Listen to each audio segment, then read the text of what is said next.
Ya, assalamualaikum warahmatullahi wabarakatuh. Alhamdulillahilladzi arsala rasulahu bil huda wa dinil haqq liyudhhirahu 'ala dinihi kulli. Wa kafa billahi syahida wa kafa billahi alima. Asyhadu an la ilaha illallah wa asyhadu anna Muhammadan abduhu wa rasuluh. Wa ba'du. Pada kesempatan kali ini marilah kita bersyukur kepada Allah Subhanahu wa taala, di mana pada kesempatan ini kita masih diberikan segala bentuk nikmat karunia-Nya sehingga kita bisa menjalankan segala bentuk aktivitas di dunia ini, baik ibadah, baik bekerja, apapun itu. Semoga segala bentuk ibadah pekerjaan kita mendatangkan ridho Allah Subhanahu wa taala. Amin. Salawat serta salam semoga terlimpahkan kepada Nabi Muhammad SAW, di mana atas segala bentuk perjuangan beliau kita bisa merasakan nikmatnya Islam, dan juga semoga kelak kita bisa mendapatkan syafaatnya di hari pembalasan atas izin Allah Subhanahu wa taala. Amin ya rabbal alamin.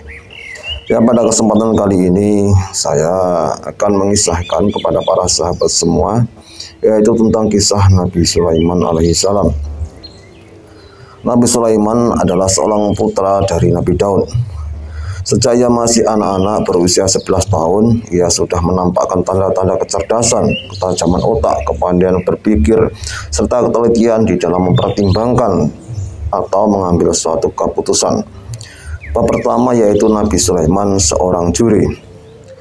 Sewaktu Nabi Daud, ayahnya menduduki tahta kerajaan Bani Israel, ia selalu mendampinginya dalam tiap-tiap sidang peradilan yang diadakan untuk menangani perkara-perkara perselisihan dan sengketa yang terjadi di dalam masyarakat.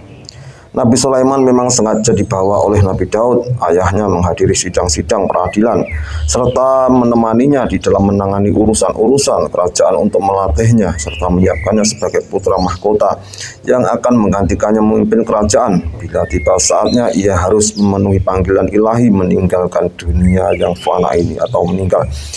Dan memang Sulaimanlah yang terpandai di antara sesama saudaranya, bahkan yang lebih tua usianya. Suatu peristiwa menunjukkan kecerdasan dan ketajaman otaknya, yaitu terjadi pada salah satu sidang peradilan yang ia turut bersamanya.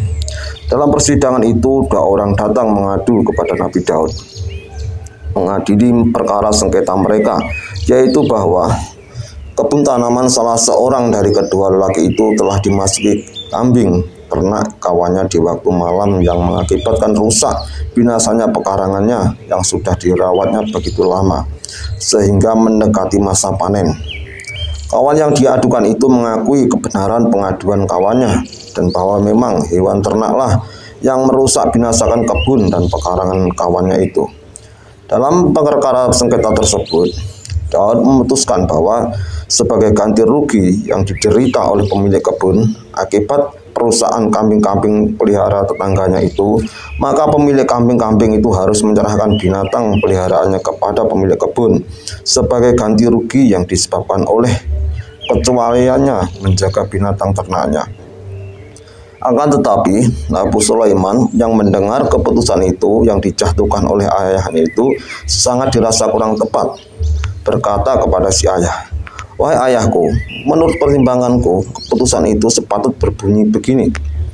Kepada pemilik pekarangan yang telah binasa tanamannya, diserahkanlah hewan ternak jiranya untuk dipelihara, diambil hasilnya dan dimanfaatkan bagi keperluannya.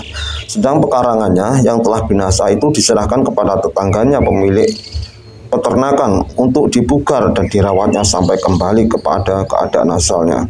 Kemudian masing-masing menerima kembali miliknya, sehingga dengan cara demikian masing-masing pihak tidak ada yang mendapat keuntungan atau kerugian lebih daripada yang sepatutnya."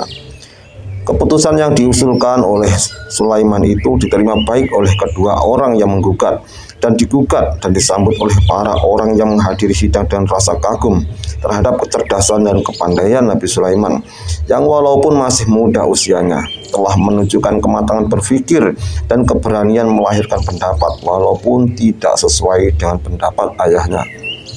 Peristiwa ini merupakan permulaan dari sejarah hidup Nabi Sulaiman yang penuh dengan mukjizat dan karunia Allah yang dilimpahkannya kepadanya dan kepada ayahnya Nabi Daud. Yang bab kedua yaitu Sulaiman menduduki tahta kerajaan Nabi Daud atau ayah